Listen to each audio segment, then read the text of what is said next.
There are no forests on Earth. When you read this headline out loud, even with the exclamation mark at the end, every sensible person will say that I'm out of my mind, and you will want to show me tons of photos with images of forests. I want you to believe that this is another trick. They make us think that this is a forest, when you actually are looking at 30-meter bushes. This is total bullshit and nonsense, you will say to me. Of course we know what forests look like, because we've all walked in them. Well, I expect that's how you will react, and that's fair.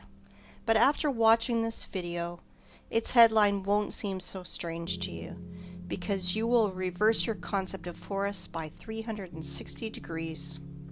And now, first things first. We will begin with a well-known picture. Children see 9 dolphins on it, but adults see 2 lovers. A huge difference, don't you think? Try to see dolphins on it and see how hard it is.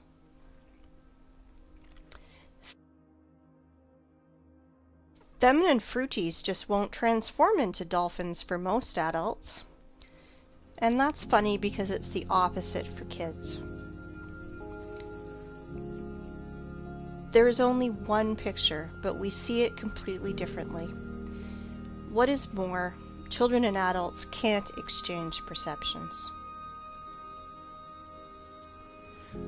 Why is this the case? It is simple. Eyes see the way the Matrix ordered them to, but that's not the way the real world looks. Our eyes become traitors over time. We were blinded while in childhood. The outward world is quite different. We see things through a prism of habit and experience. And this prism distorts everything completely. At 30 years of age, this prism works to protect your mind. And at 40, you could go crazy without this prism. Do you think I'm exaggerating?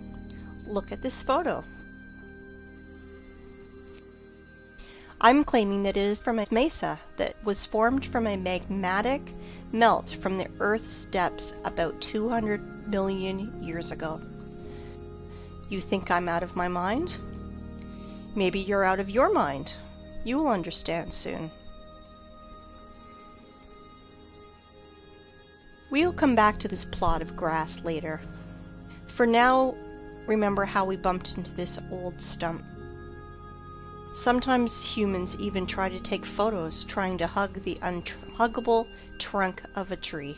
But really, think about it. Old trees are a rarity. They are all registered, they are tracked, and are being kept in reserves, like memorials of nature. There is an uproar on the internet about forests. Why all forests in the earth, even in Siberia, are not older than 200 years old? Where are all the giants? It is right that the people are in an uproar about it, but I want to look at the problem from another angle, from the side of the Earth's poles. The thing is that even Soviet biologists found strangeness in the poles, and unnatural amounts of water kept in the ice and snow, and there's an unnatural percentage of carbon dioxide in the world's oceans. This abnormal concentration tells us exactly about a worldwide fire of the past. Using simple math, those scientists come to the conclusion that those fires carried away 99% of the Earth's biosphere.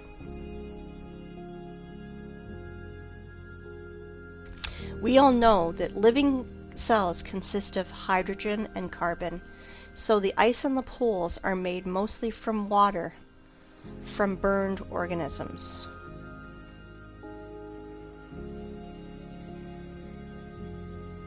And now, think about this number, 99%. It means that everything that now grows, crawls, flies, swims, and runs on the earth is 20,000 times less in volume than before this catastrophe. 20,000 times. To imagine this, look at this picture. This piece of bread is humans, plants, animals. Just this pathetic small piece of bread on this large transport truck represents Earth's biosphere before those times. I hope you understand that today's myth of overpopulation is just pure hoax and nonsense. 100%.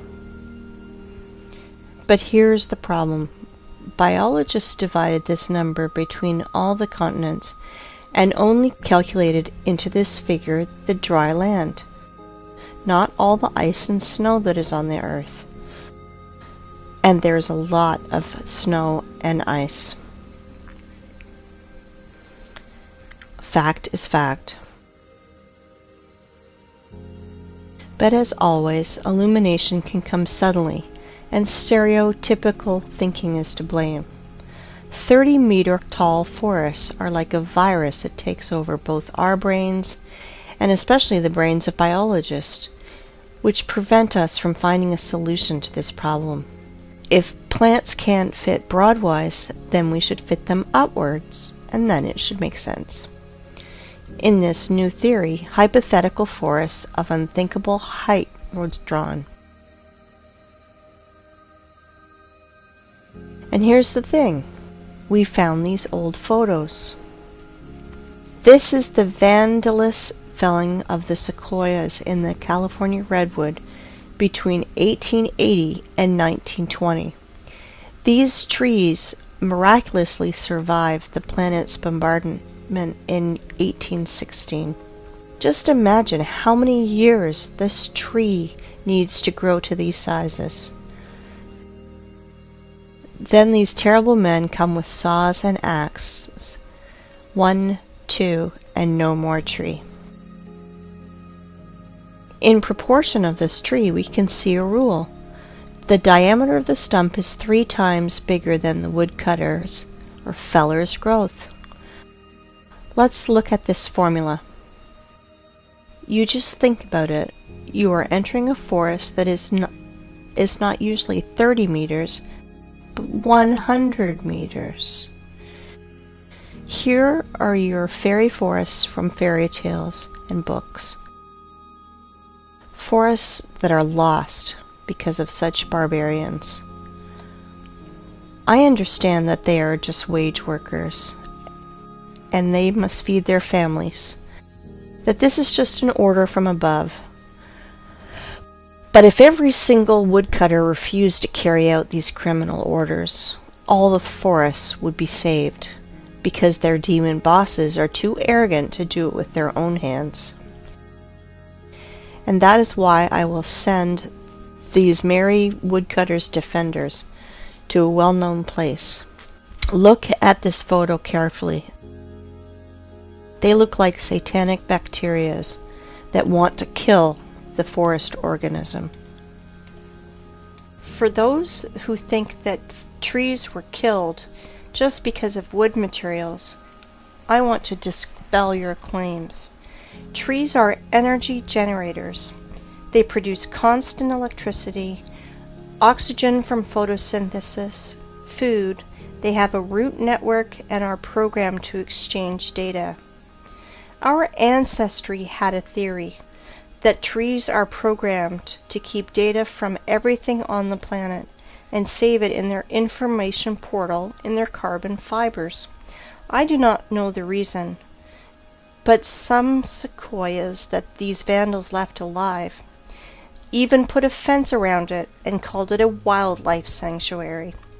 Of course, park guides will tell you tales from the crypt. How in this stupid Zoic era, stupid soars scratched their booty on the old sequoias of California. Let's summarize everything. Remains of the giant trees of the past are found. and homeless ice and snow of the poles took their place in the mosaic. It seems like everything is clear, but it is not. Nothing is so simple. If we take myths and legends of all nations, you can find lots of stories about people, animals, and plants morphing into stone. This is normal because paleontologists all over the world dig petrified fossils of humans, animals, and plants. There are so many of them that old museums are overfilled with petrified fossils of clovers, frogs, lizards, pieces of dinosaurs, and so on. Frogs and clovers are fine, but what about the forests? Guys, where are the trees? Old sequoias of California do not fit here because they are made of carbon. It means they are not related to the Silicon era. Why do I know this? First off, they were cut and sawed by standard instruments. All axes and saws would break if they had to cut silicon. So where are the silicon trees, if those giants from carbon are not related to the Silicon era? Guess what? They were found. Guess where? In the same North America, in Arizona to be precise. Ah, this zone of the Aryans. There are so many things going on there. The giant quarry that is now called the Grand Canyon. Like one person under the nickname Wake Up Human said, it is an apogee of the cynicism to name quarry waste as a national park. It is not a national park. It is just a quarry. And think what the ancient Russian word's root kolo is doing in the opposite part of the world. And the root ra, I won't even mention. Here is the city of Aryans, from which left only the vortex that made Hooligan meteorite 50,000 years ago. That's how Wikipedia is telling us this total bullshit. Oh, and by the way, here are our silicon trees. I wanted to introduce to you the museum under the open sky. Petrified trees here are just scattered in the desert and also fenced. Everyone today can visit this circus called Petrified Forest National Park. In this park, petrified fossils are not common. They are unique. If turtles and frogs were petrified in pale gray boulders, then this trees morphed into semi-precious stones.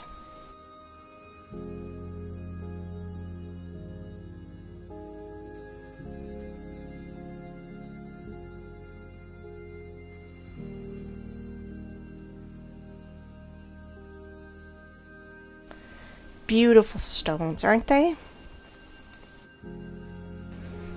It is time to take stock. All our forests are young and do not grow higher than 30 meters. Remains of fairy forests were found in the sequoias of California, and biologists put poles of ice and snow in its place. We found petrified fossils of the Silicon era and trees from precious gems. Now everything fits together, right? Or no? In a perfect world, everything fits. In our cursed hell, nothing fits.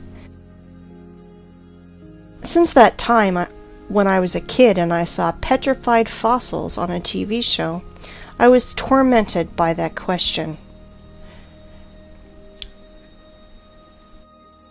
How is it possible for a frog to be morphed into a stone instead of rot like any organic body does? Let's see what Wikipedia tells us. Special rare conditions must be met in order for the fallen stem to be transformed into fossil wood or petrified wood. In general, the fallen plants get buried in an environment free of oxygen, which preserves the organic structure and general appearance. I understand this is dry British humor. If not, I will try to explain. You need some spontaneous disaster. For example, a volcanic eruption, tsunami, clay rain, which would quickly cover the frog and mammoth and make conserves from them, where bacteria won't decompose the corpse to the state of stinking manure. In other words, to make the body petrified, you need to cover or engulf the body and to compact it. According to so-called scientists, the tissue was organic, and then it magically turned into silicon. SiO2. Remember this formula. If you have ever buried your home pets, you can quickly run and dig them out. Your beloved pet is petrified, and you can put his statue on your table. Want to reproach me for such black humor? Redirect that to the official science community, which sells us such bullshit. A dead body has only two options. Dry up like an insect in a piece of amber, or the second option, just simply rot. Organic bodies will never turn into rubble. Never. This absurdity is invented to hide the truth. Magical morphing into stone is a little thing. Transforming wood into semi-precious stones, this is where the lies and ignorance become uncontrollable. Tell me how a stick of wood can become a semi-precious stone. You may have no answer, but I do, and we will discuss this later. For now, let's analyze what these gems show. I do not know about you, but I am confused by 3 points. First of all, according to the official story, these trees lost in an unequal battle against a neighbor volcano. Attention, 225 million years ago. But wait, there's more! This wood not only burned and held fire, not only rotted into the wet ground, against all the laws of physics, chemistry, and biology, just transmorphed into precious gems. David Copperfield is nervously smoking on the sideline. But this is not the end. Trees are not broken. Trees are sawn into even, accurate pieces. Well, I want to know the name of this brand of chainsaw that Aborigines use for this. I am joking, of course, but the conclusion is that this is not a museum, but stage theater. These trees were sawn and brought here by someone. You know, only a true fool would believe in the magical transformation of wood into precious stones and gems. Here's another question. For what purpose did they make this circus with all these scattered pieces of silicon life form? And did you pay attention to how small these silicon trees are? They are incomparable, even with the sequoias of California. But this one is simple. They are not trees. They are trees' branches, giant silicon trees. And these trees were so big that American sequoias near them look like sticks near the baobab. And while tourists are freaking out over these precious gems, no one is paying attention to the background because everything is hidden in plain sight. To understand what I'm talking about, let's return to our favorite plot of grass. And I want to ask you, what do you see? A tree stump in the daisies? But I continue. This is mesa that was formed from the magmatic melt from the Earth's depths about 200 million years ago. Do not believe me? And now? Let me introduce to you, this is Devil's Tower, mesa, or so-called laccolith, that was formed from a magmatic melt from the Earth's depths about 200 million years ago. At least that's what Wikipedia tells us. And billions of people believe that this is mesa, laccolith, or a mountain. Really? Let's come closer to our tree stump. to look at his fantastically inexplicable columns. Let's look in the Wikipedia ones again. Igneous rock is formed through the cooling and solidification of magma or lava. Really? What a smart magmatic melt! It's just stood still and froze in the appearance of a perfect hexagonal column for 300 meters in the sky. You can synchronize your instruments with these miraculous columns.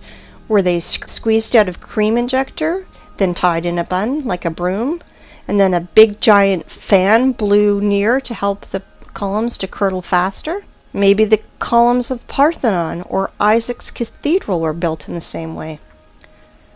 Gentlemen scientists, are you out of your mind writing this garbage? Humans, are you out of your mind believing this garbage?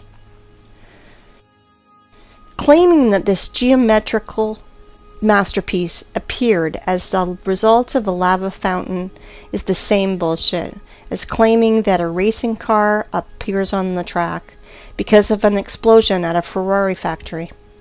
Have you ever seen what a fountain of lava looks like? In those times, lava had artificial intelligence. Really? Comparative analysis. All columns are hexagonal. Why exactly hexagonal?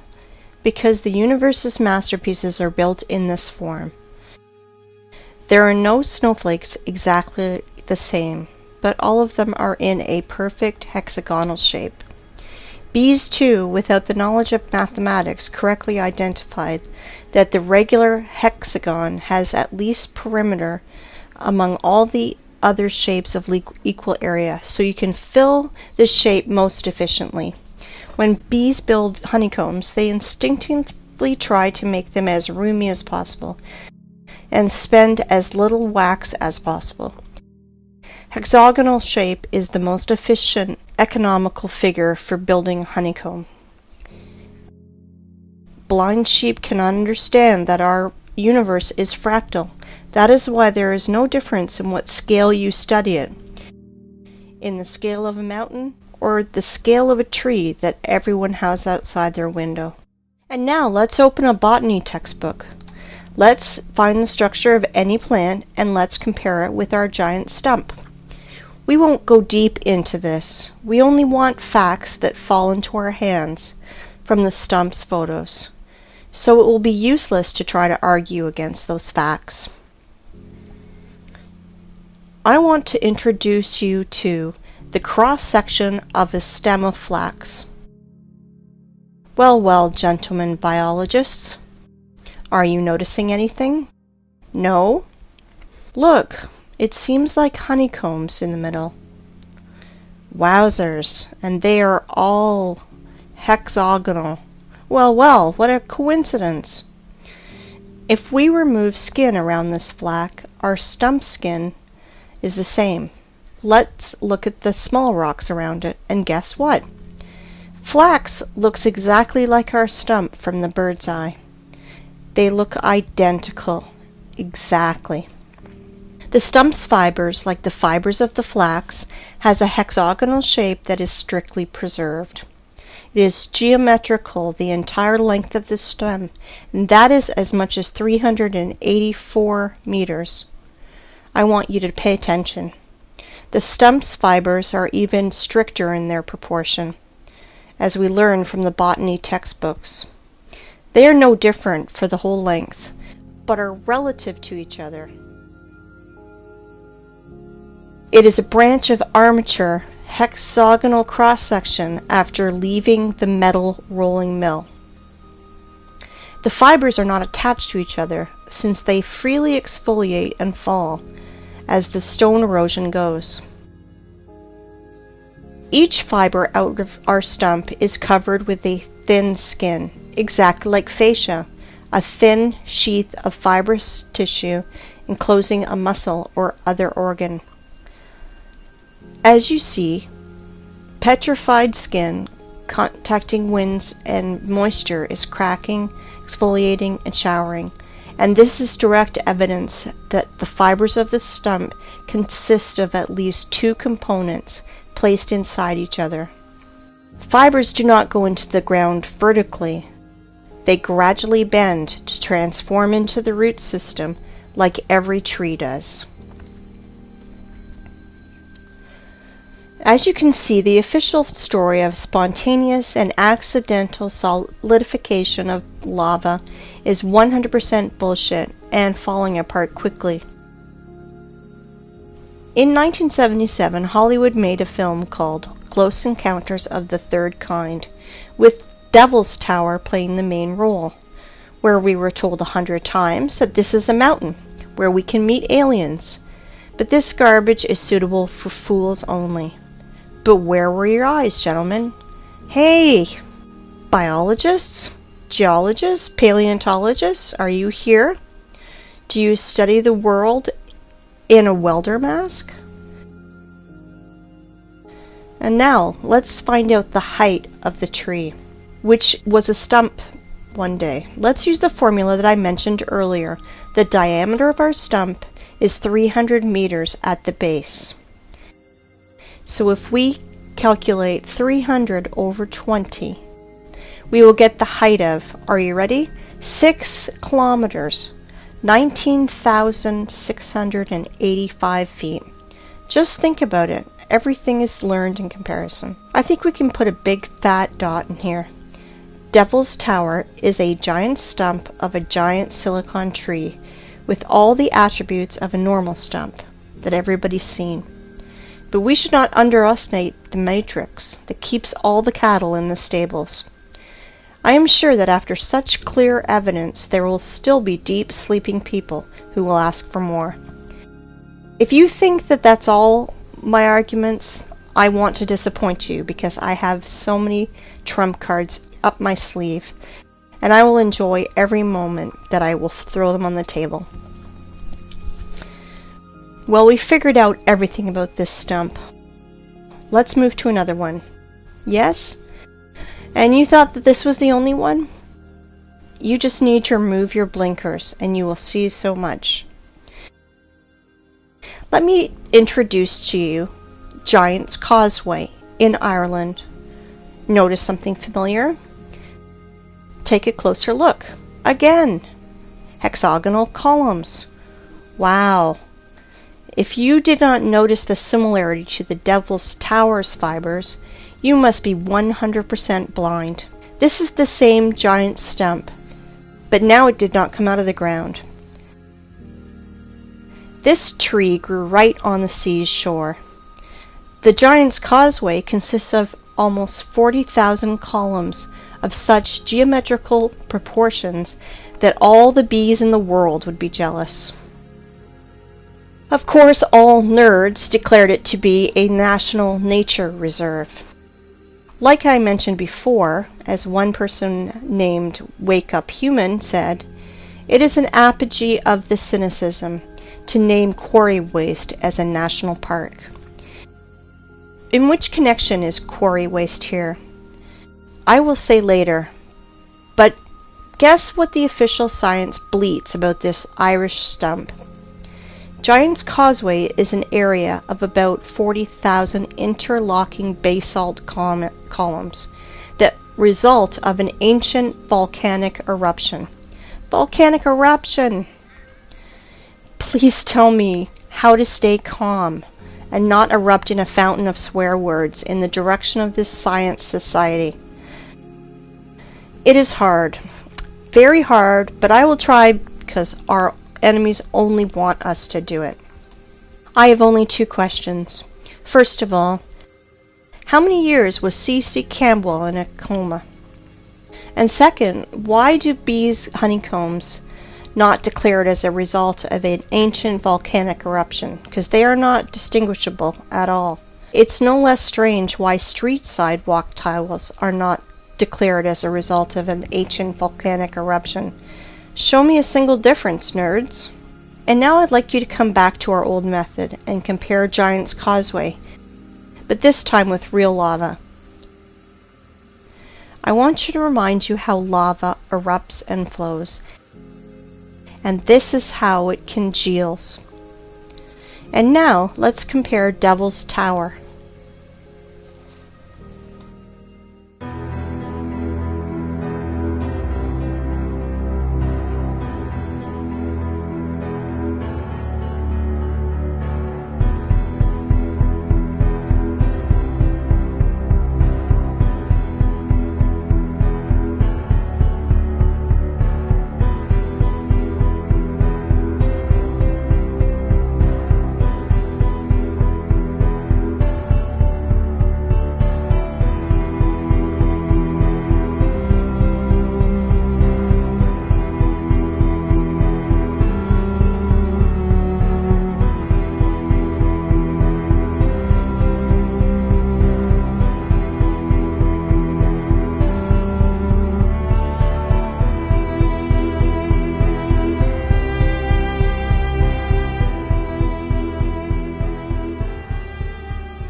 And now let's compare with Devil's Tower with Giant's Causeway.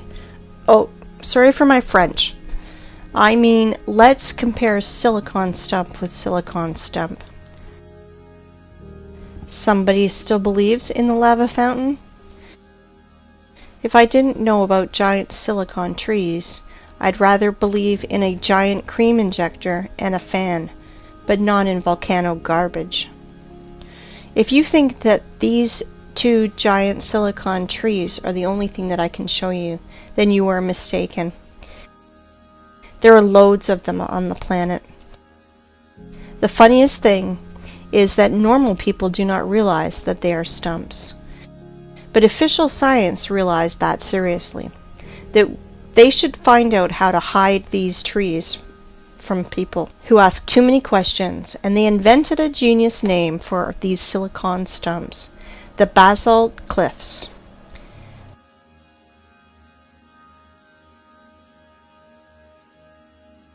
I want you to pay attention to these two pictures where fibers hang from the ceiling. How can volcanic version explain that? Lava was dripping, but its drops did not fall to the ground.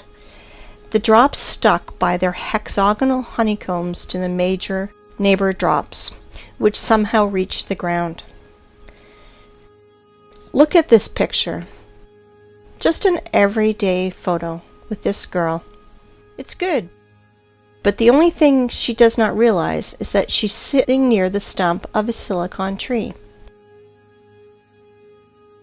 All artifacts are in plain sight, but the prism of the matrix do not allow us to see 9 dolphins. There are tons of silicon stumps in the network.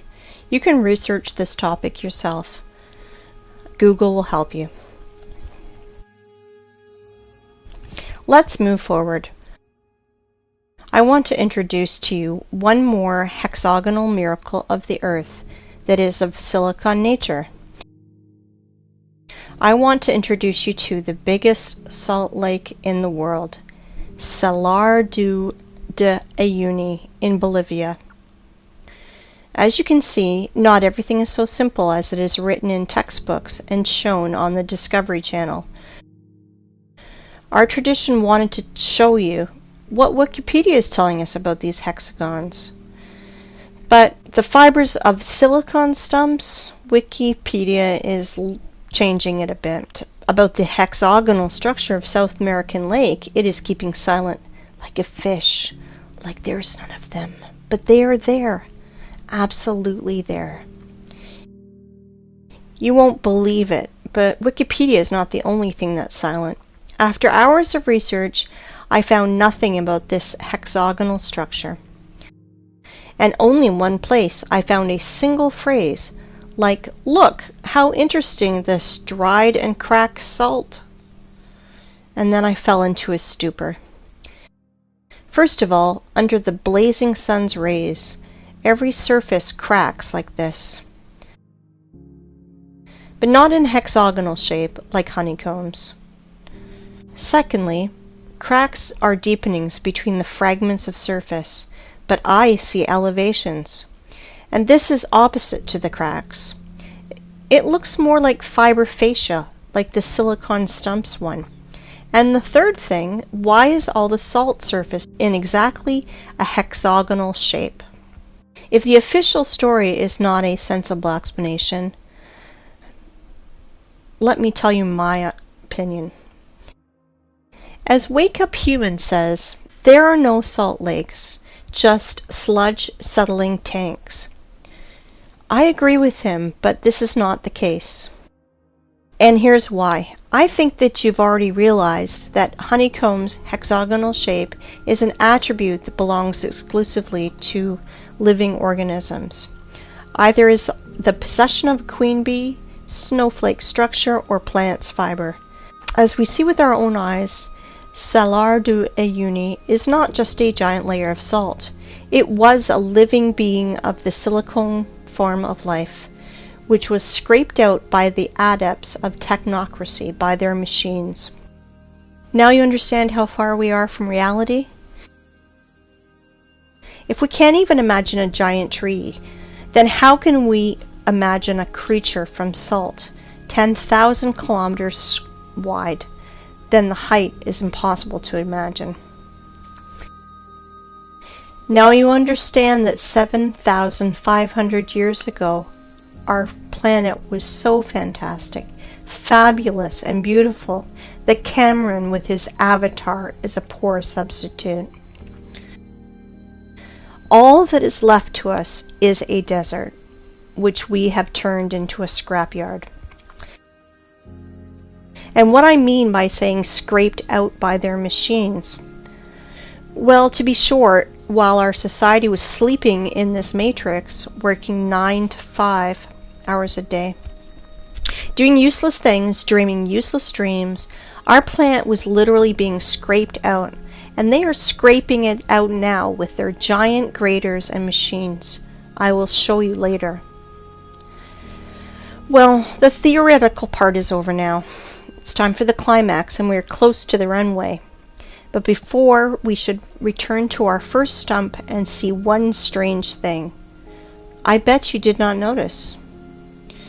We saw many stumps, but this one is special. It has a flat surface on top, which means it was cut down. Yes, exactly, cut or sawed. And now our imagination is asking us, who cut it? For what? What did they cut it with? I will answer this question later. We will put these questions in the background because the stump that was cut is not a single one on the planet. I will tell you even more. Devil's Tower is a small one compared to the others. Boys and girls, our aircraft is ready to fly. Of course. Well, we have no course. We will fly around the planet. Fasten your seatbelts and better hold on to the handrails, because everything you will see will overturn your notion of rocks and mountains. Let's go! While we're flying, let's play a game. Find 10 differences. Though there are only 2 differences, material and size.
These stumps are sticking out everywhere on the whole planet. There are hundreds of them. Scientists call them mesas, which means table in Spanish, because they have a flat peak, flat as a table. Well, cool, stumps. And now let's remember the beginning of our conversation. We thought we saw forests and even walked in them. So what does it matter if they are only 30 meters high? Is there a difference? We're pleased with the one we have left. We enjoy its beauty. We are accustomed to these forests, so we don't need another. Then we discovered that the old forest was preserved in the U.S., which is described in fairy tales and myths, giant 100-meter sequoias. This is the picture our mind draws when we hear the words fairy forest. Let's think about the sequoias in California and the prism of matrix forces, otherwise our mind's protectors will melt, because Devil's Tower is actually a 6-kilometer high tree. But realize that Devil's Tower is a young plant compared to other trees on our planet. For example, this mountain in Cape Town in Africa is really impressive. This plateau is 3 kilometers in diameter. If we multiply 3 by 20, we will get a tree of 60 kilometers high. Do you have any clue how big its branches are?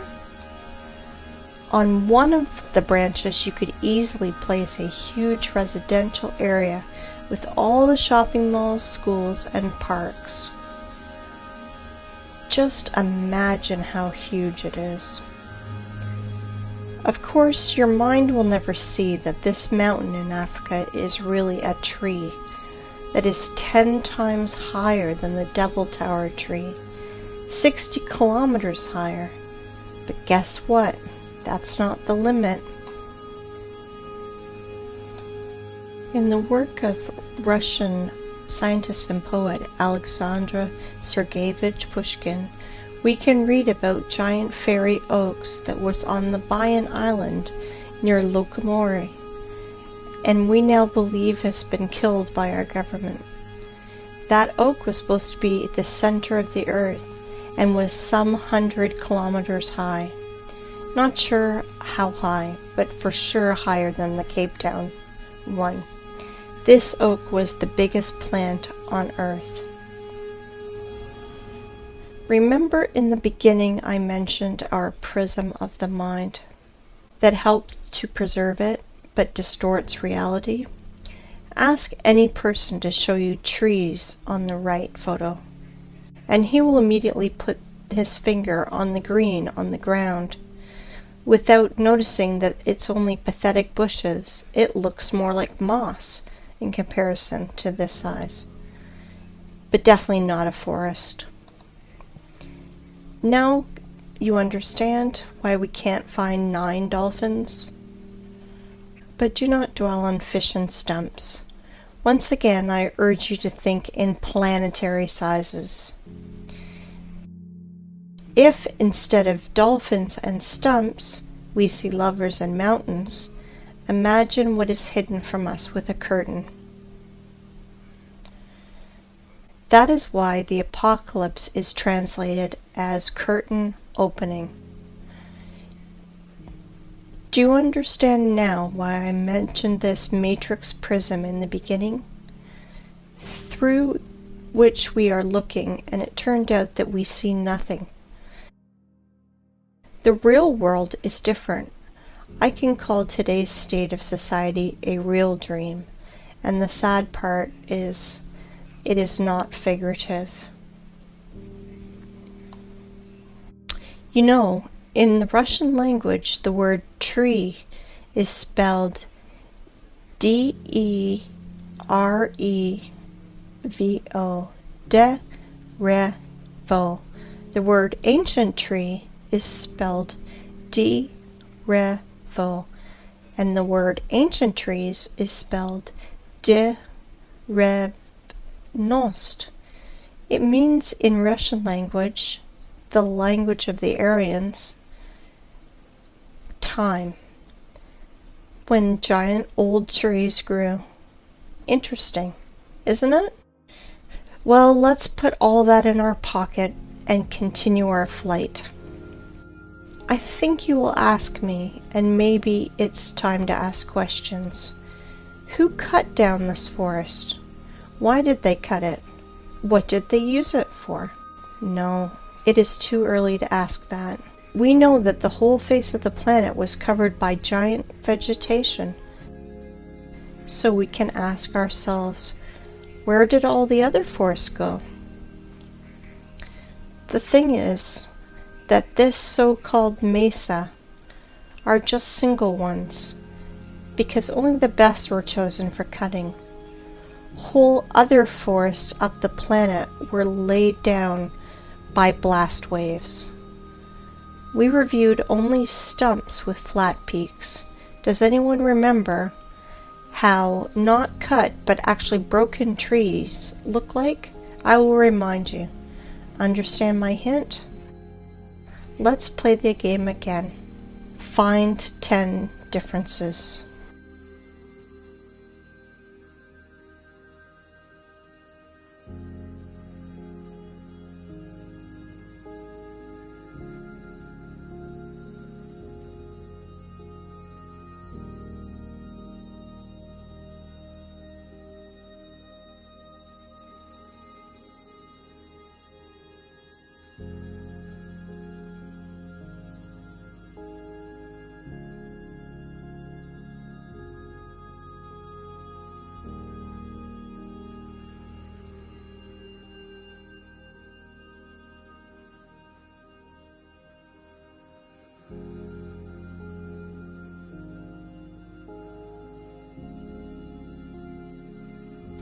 I think you understood the meaning of my words.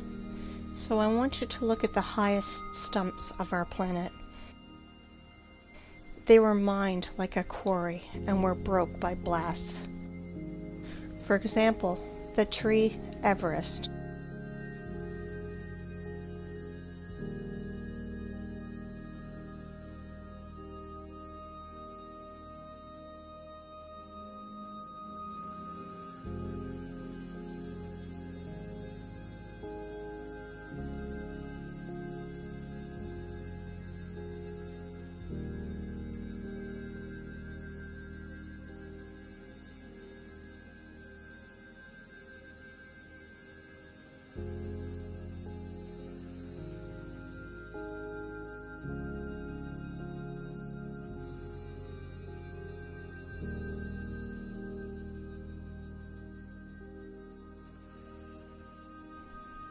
Have you already guessed?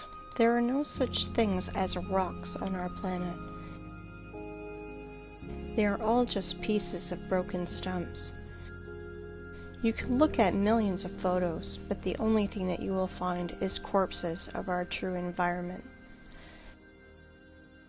How official science explains our origin of rocks, I think you guessed too.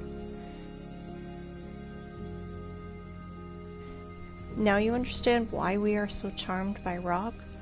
Why are all elite properties placed between rocks? Why the most clean materials for construction are pieces of rock? Because even if they are dead, they still emit powerful energy for us, mortal carbon human beings. Stone is a bridge between silicon and carbon life forms. And now, the important thing you must learn is how to distinguish rocks from mountains. They are completely different things. Rocks consist of solid pieces of ragged stone with fragments of fibers that reach to the sky. But mountain is just a pile of loose waste, which were brought on by giant machines. It has almost perfect cone shape, like every loose structure does. Sometimes those piles have chemical waste inside And sometimes those wastes react with each other, and sometimes they burn, and sometimes explode. And then nerds in white coats scream that they invented a new volcano, and will immediately tell you stories from the crypt. How 200 million years ago this volcano formed those silicon stumps, and explain the origin of our street sidewalk tiles as a result of an ancient volcanic eruption. That is why there's no such thing as volcanoes, rocks, and mountains on our planet. You can throw out these terms from your vocabulary. Okay, let's fly further. So from our window you saw that absolutely all the rocks on our planet are just corpses of the silicon form of life. They are all fallen trees, you want to ask? No, not all of them have hexagonal structure like the Devil's Tower. Some of these rocks have lamellar structure or spongy structure, like our mushrooms do. Like liver is different from our heart or our lung, so our ancient world was so diverse that we can't identify or even imagine lots of species structure like our mushrooms do. Like liver is different from our heart or lung, so our ancient world was so diverse that we can't identify or even imagine lots of species and subspecies. Let me introduce this theme was covered in detail by Pavel Ulyanov. His YouTube name is Wake Up Humans. He did revolutionary work in the theme of geology and bucket wheel excavations work. Let me introduce to you this giant cuttlefish, which is a Badger 288, one of the world's biggest rotor excavators.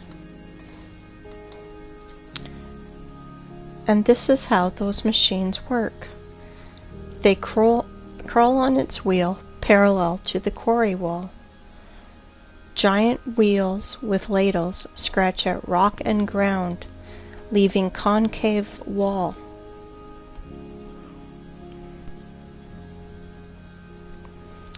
Geologists must be hypnotized in schools while they are students, because why else would they call quarry waste miracle of nature? Like, for example, this cliff in Australia. Want to laugh? If you do not believe in the idiocy of this last stage, just Google wave rock and check the official explanation. 100% unbelievable how people buy into this. Some people will ask which stone was part of the living plant and which not. I want to tell you that at least 7,500 years ago there were no such things as stones. Everything you find now was part of our ecosystem. But then people said they want to be gods themselves, and they screwed everything up.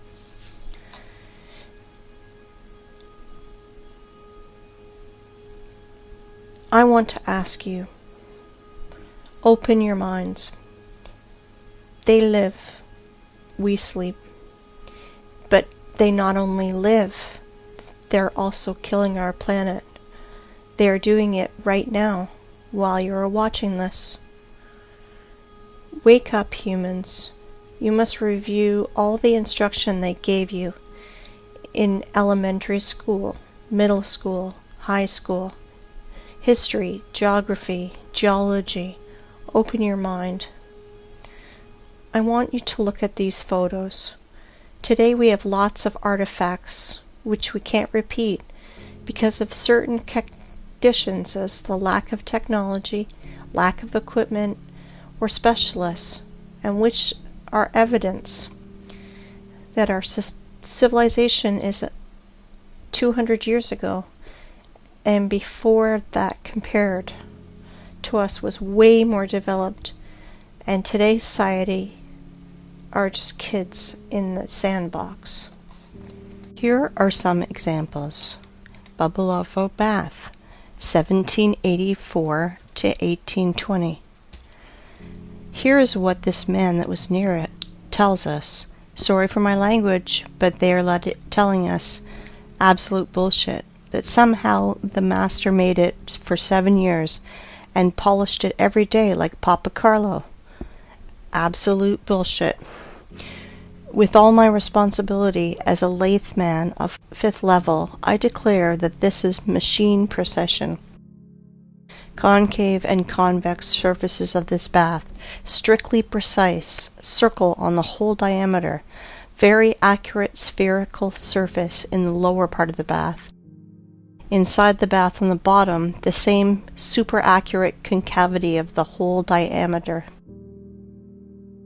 This product is impossible to do manually, especially to polish. I have the impression that it only yesterday got out of the machine.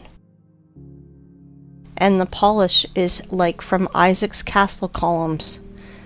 It's impossible to do without high-class and high-speed polishing and grinding instruments. Next one, Alexandrian column, 1834. Weight is 600 tons, 27 meters high, granite. Impossible to do manually without turning this on a lathe machine. This column has the shape of antithesis. It's simply impossible to do manually. Third, Peru Ollantaytambo. Polygonal docking of blocks. Weight is 40 to 120 tons. The level of adjustment you can see for yourself. Blocks are aligned in 3 dimensions. Capella San Severo. Made from a single piece of marble. This is impossible to do without an advanced CNC machine. For the last 50 years, there was nothing even close to the complexity of this execution. Nothing has been done by any sculptor, even with the advanced CNC machine. Marble tombstone on the monumental cemetery Strangolano Museum in Genoa. 6. Stone bridges in Sevastopol. Each polygonal stone of the bridge is essentially a single sculpture. An example of modern work. The stone on the left. By today's standards, it is considered quite acceptable. All cities on this planet were built of stone in the antique style, with pre-designed layouts of streets, avenues, embankments, and so on. All cities had a stone bastion wall. The construction volume, which is often equal to the construction volume of the whole city. Somewhere between 1780 and 1815 we experienced nuclear war. And it is likely not the first time in the world, which resulted in a nuclear winter in 1816. A year without summer. The Anglo-Saxons called it 1800 and froze to death. Here are some screenshots from Google Earth. Photos of nuclear craters in the territories such as Belarus. Such craters are easy to find. White traces around craters are broken limestone, the basic material of that time. To visualize the damage, search in Google Roger Fenton Crimea or James Robertson Crimea and see the pictures.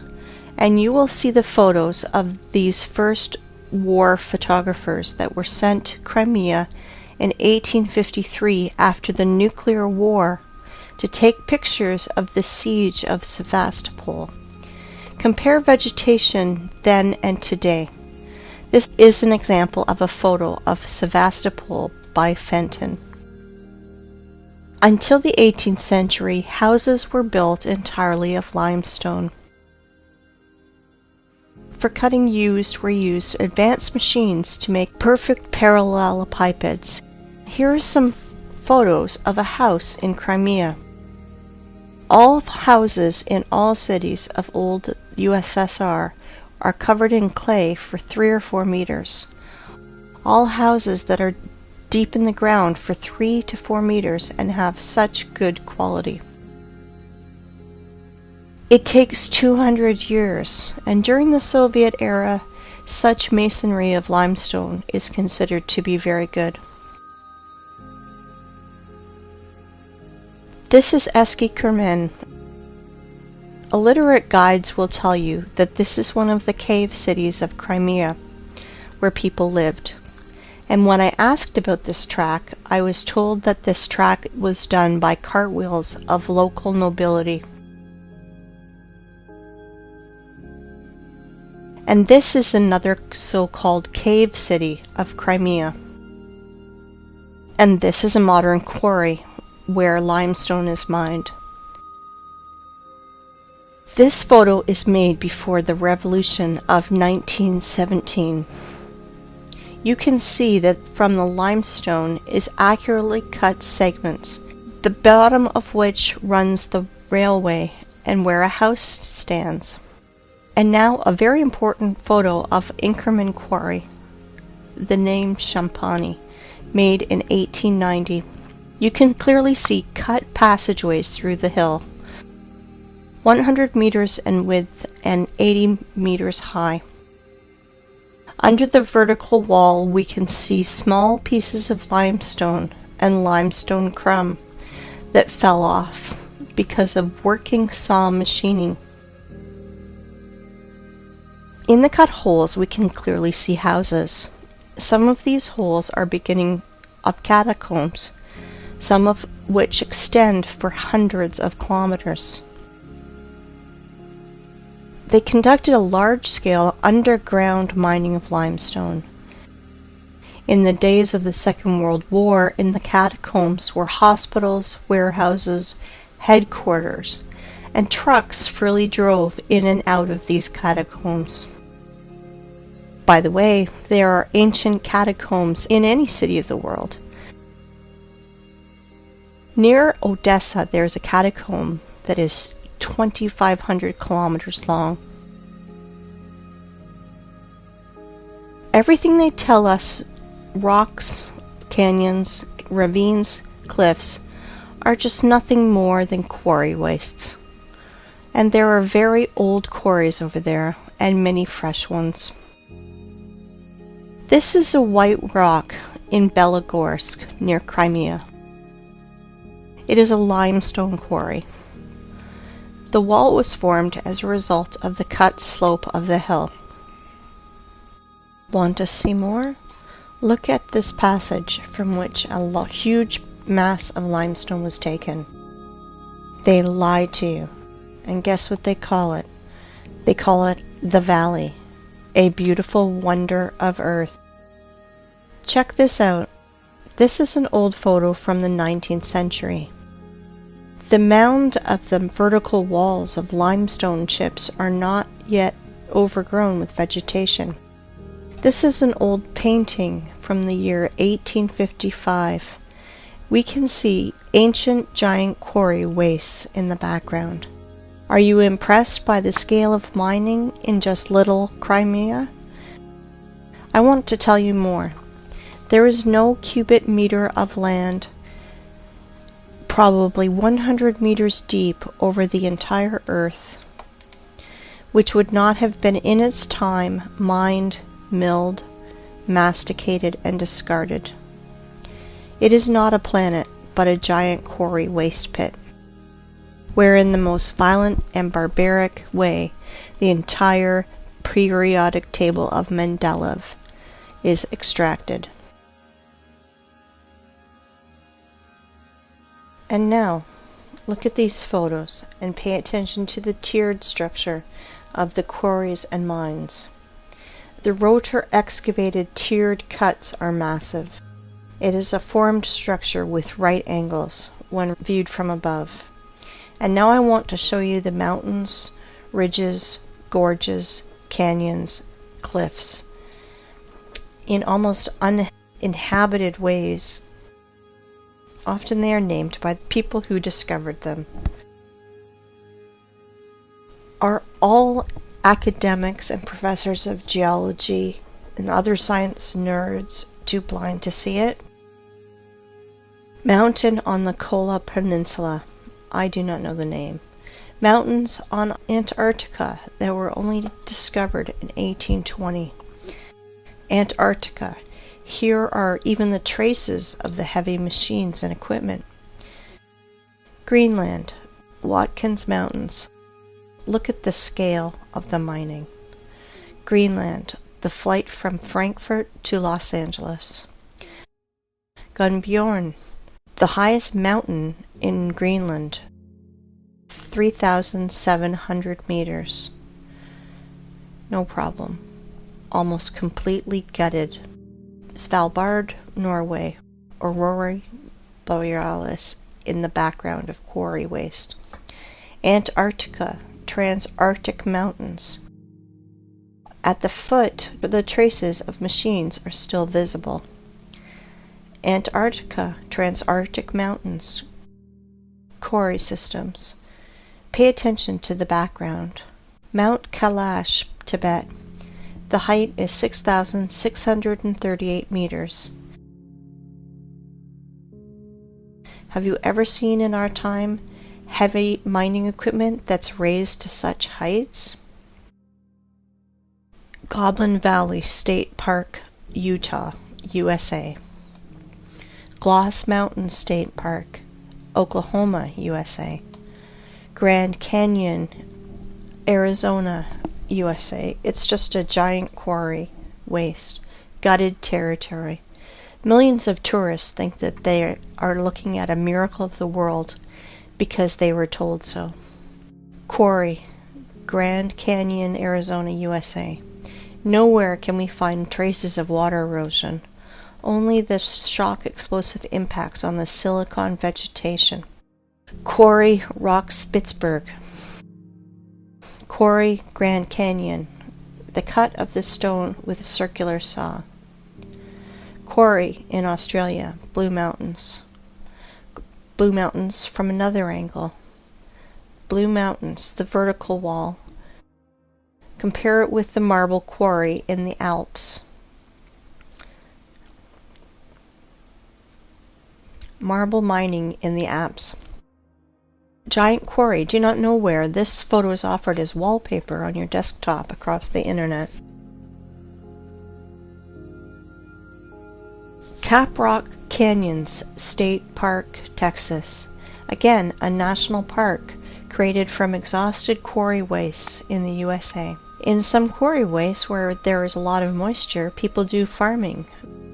Banao rice terraces.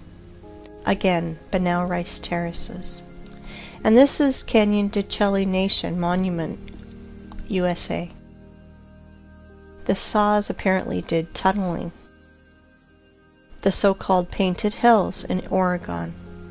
Mountains Ravine, South Africa. Orange River and Mountains. Timna National Park in Israel, just a quarry. Quarry, Green Canyon in China. Flooded quarry, Charak Reservoir in Uzbekistan. Flooded quarry, another angle. As you can see, there are no natural rocks, mountains, cliffs, and gorges on this planet. You know, while people argue on the internet how flat the earth is, like a pancake, or maybe a little concave, our masters are literally devouring our home and turning into a desert and a scrapyard. Guess what? It appears there are quarries on our planet the size of several countries. For example, in Tajikistan, Afghanistan, Uzbekistan, Turkmenistan, Kazakhstan, and Iran, there is almost no soil in these parts of the country, because a 100-meter layer of soil and all living things on it was removed. It looks like the Ural Sea and the Caspian Sea are just giant flooded quarries. Yes, all areas in the world that is painted yellow on Google Maps are the bottom of quarry wastes. Uzgurt Plateau. In the middle of the picture is a group of cars. If you fill this quarry with a layer of water 1,500 meters high, you will get an analogy of the Sea of Azov. And this is the Sea Azov, flooded old quarry. The bottom is as smooth as a table on which rotor excavators rolled. The maximum depth is 15 meters. Perhaps thorium was mined here. The edge of the Karakum Desert, the area of which is 350,000 kilometers squared. The impression is that planetary reapers worked here. In reality, quarry, for the rest of the population, Canyon Yangakala, the wonder of the world, in Turkmenistan. In reality, quarry, for the population, Plateau Tozber, Kazakhstan. USA Monument Valley, USA. Previously, this area was several hundred meters high, up to the stumps of the silicon trees in the background. Same Monument Valley, USA. Namibia. The desert is the bottom of a quarry. Egypt. The top layer is scraped out with soil and all living things on it, also burnt by nuclear blast. Most part of Australia is cut and scraped almost completely. No soil, only red desert left. Australia, Nigeria, desert. The conclusion is deserts are 100% artificial. They emerged as a result of long-term mining activities. Even more, you can easily safely replace the words canyons, gorges, rocks, ravines, plateaus, mountain lake, and just simple lake in your vocabulary to the words quarry, mine, flooded quarry, flooded mine. Krivobor in Russia. Krivobor in a different angle. In the middle of this island, overgrown with bushes, stood a rotary excavator. Kruithavan in Switzerland, obviously the work of a rotary excavator. Siberia, Anabari quarry. And now look at this. This is pile of waste rock in Donbass. The height sometimes reaches 300 meters. Inside them are chemical reactions. They burn, and sometimes they even explode when they accumulate excess pressure, and more. Let me introduce to you this pile of waste called Vesuvius in Italy. 1,281 meters high. But science nerds will tell you that this is a volcano because it is burning, even once it exploded. What a story! How people buy into it is beyond me. And now let's look at the biggest pile of waste, called terracons or volcanoes.